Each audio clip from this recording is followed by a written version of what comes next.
Felicity, I'm the National Co-Convener of the Labor Environment Action Network.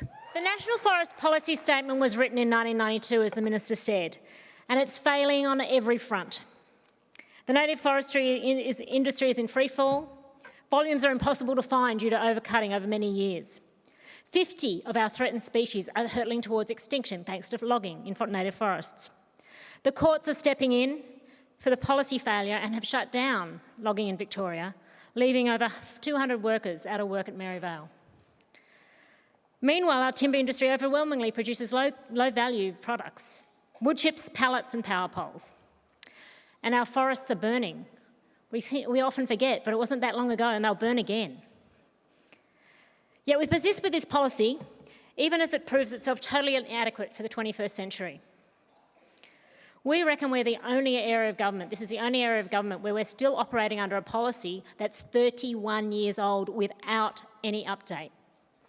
That's why it's fantastic today that the Albanese Labor government has committed to rewrite the National Forestry Policy Statement this term.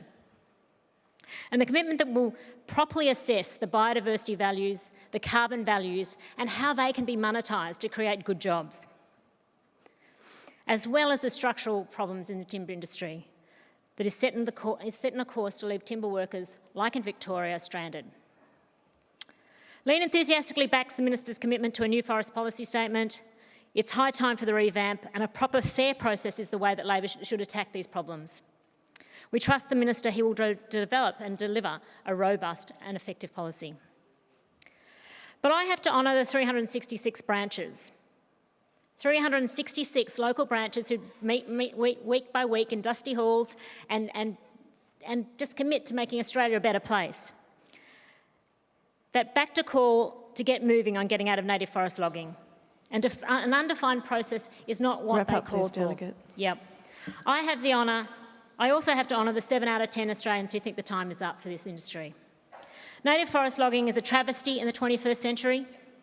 It is failing to innovate or find good ways to give real futures to its people, to its timber workers. While ever it continues, we undermine the government's policy objectives on ending extinctions and on emission reductions. And we prove ourselves a little bit deaf to the deep environmental concern of our members. But Lean looks forward to working closely with Ministers Bowen, Plibersek and Watt to make this happen. Thank you, Delegate.